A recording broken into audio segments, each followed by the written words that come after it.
परिवार में एकता कैसे लाएं? जब कोई भी रास्ता न दिखाई दे तो क्या करें? किसकी गलती निकालें? किसी की गलती मत निकालिए। सबसे बड़ी प्रॉब्लम है कि हम गलती निकालना चाहते हैं। कोई भी गलत नहीं है, सिर्फ ज्ञान की कमी है। ध्यान रखिएगा, अगर कोई व्यक्ति कह रहा है, जो भी वो चर्चा कर रहा है वो अपने ज्ञान के आधार पे कर रहा है, गलत कोई नहीं है। सबका अपना अपना नॉलेज का लेवल है भैया। मैं एक चीज को किसी एक एंगल से देख रहा हूं, मुझे वो वैसी दिखाई दे रही है, पर दूसरी ओर से जो व्यक्ति देखेगा उसको दूसरी ओर से दिखाई देगी।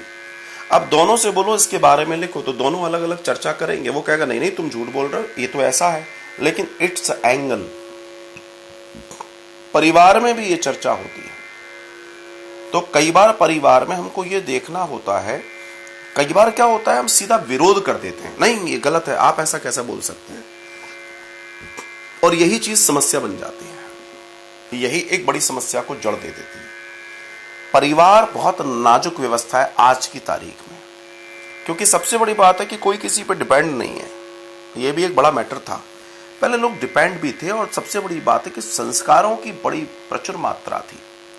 आज कोई किसी को मानना नहीं चाहता। हर व्यक्ति अपनी बात को प्रूफ करवाना चाहता है, चाहे वो छोटा हो या बड़ा हो।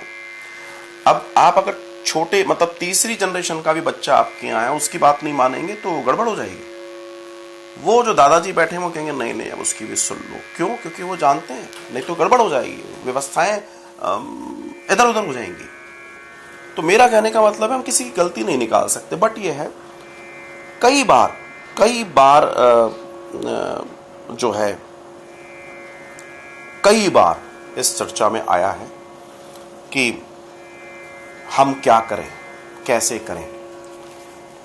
तो मैं एक ही बात कहूंगा कि कभी भी जब बहस हो रही है या कोई परिवार में घटना हो रही है, उसको दृष्टा बन के सुनो, दृष्टा बन के सुनो, और दृष्टा बन के सुनकर आप उस चीज में अपने आप को तब रखो जब आपको माहौल, जैसे आपने देखा होगा माताओं में ये अच्छा गुण होता है, स्त्रियों में ये अच्छा गुण होता है। जैसे मान लीजिए उनको मालूम है कि मेरे श्रीमान जी का मूड गड़बड़ है, तो वो शांत रहेंगी। लेकिन जिस दिन उनको लगा मूड सही है, तो उस मूड में वो अपनी कुछ नया परचेज करना, उसकी भी चर्चा निकल आएगी, कुछ और करना उसकी भी, वो मूड को भाप कर, they are very train to do this thing. Mood को भापना माताओं को बहुत अच्छे से आता है। मेरा कहने का तात्पर्य है ऐसे ही घर के हर परिवार को, खासकर बड़ों को, ये देखना बहुत जरूरी है। तो मैं ये नहीं कह सकता आपसे कि एकता कैसे लाएं, क्योंकि ये तो एकता का मतलब एक का काम नहीं है, सबका काम एकता लाना है। लेकिन हाँ, आपके प्रयास को आपको नहीं छोड़ना है, क्योंकि प्रयास हमेशा करते रहिए, प्रयास अंजाम पैदा करते हैं, ये ध्यान रखिएगा।